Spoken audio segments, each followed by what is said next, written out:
The New York City skyline is an autobiography written in glass, steel, and stone. Every generation of builders leaves a physical mark on the grid. In the late 1800s, Manhattan was filling up with people, but architects hit a strict physical ceiling, preventing the city from growing taller. The problem was the construction material itself. Traditional masonry meant exterior walls held up a building's entire weight. To build taller, brick and stone at street level had to be massively thick to prevent lower floors from collapsing. The solution was the steel frame. A lightweight metal skeleton could bear the load internally, bypassing thick masonry walls. Architects could stack floors to impossible heights. Walls no longer held the building up, they simply hung off the frame like a skin. Assembling these metal giants required a new kind of nerve. Iron workers hauled, bolted, and riveted raw beams hundreds of feet above the pavement, navigating open air without the safety nets of modern construction. That metal grid deleted the physical ceiling of the 19th century. The flat, crowded city was finally free to stretch vertically.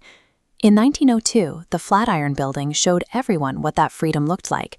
Wedged onto a tiny triangular plot, its sharp, prow-like shape proved a tower could be a work of art, rather than just a place to work.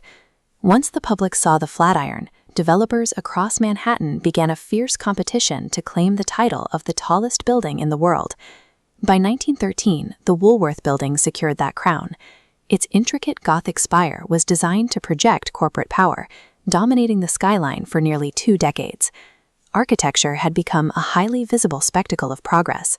A building was now a declaration of commercial status. Following World War I, a booming economy poured cash into the city. The 1920s brought new music and a fast-paced culture to the streets, and these glowing signs were just the beginning of a major visual transformation. Designers embraced Art Deco.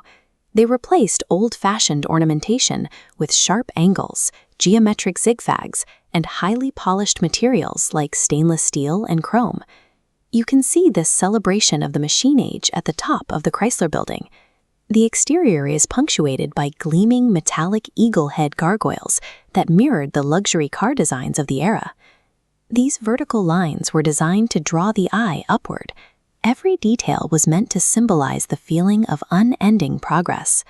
By locking this optimism into steel and stone, the architects of the Art Deco era provided New York with its most iconic, romantic silhouette. After 1945, the intricate spires and shiny gargoyles of the past were rejected. The post-war economy demanded a more functional, efficient style. European designers fleeing the war, like Ludwig Mies van der Rohe, arrived in America with a strict doctrine: form follows function. They championed a movement called modernism. The United Nations headquarters, completed in 1952, was a radical debut for this philosophy. Its unadorned green glass slab rising over the East River was designed to project transparency and international collaboration. A few years later, the Skyscraper Building became the definitive template for corporate America.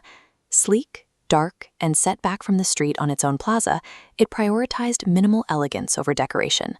By the 1970s, many New Yorkers found these towering glass boxes cold and impersonal. People began to miss the brick, the textures, and the neighborhood history that these sterile structures ignored. Modernism succeeded in being efficient, but its failure taught the city that humanity requires character and detail in its urban spaces. On September 11, 2001, the collapse of the Twin Towers created a profound physical and emotional void in the skyline of Lower Manhattan. The architectural response was to honor that loss before building upward. Dark, cascading water now falls into the footprints of the original towers, creating a space dedicated to memory.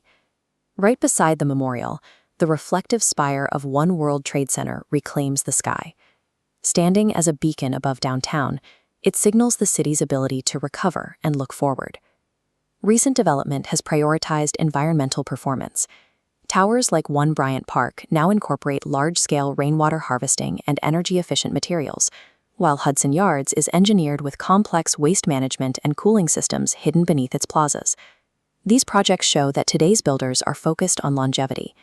Modern architecture has transitioned to a model where sustainability is as important as structural height. To see the true story of the city, you have to look at the street corners. The magic of New York is how these different generations coexist on a single block. Tucked away from the skyscrapers are historical survivors, like the 1765 Morris-Jumel mansion. This wooden facade is a piece of colonial history that has outlived centuries of development. Look closely at the alleyways, and you will spot faded ghost signs, hand-painted advertisements from a century ago clinging to brick walls, sandwiched tightly between modern glass towers. This mixture of eras is what makes the Skyline unique. It is the testament to a community that honors its roots while it continues to reach for the clouds.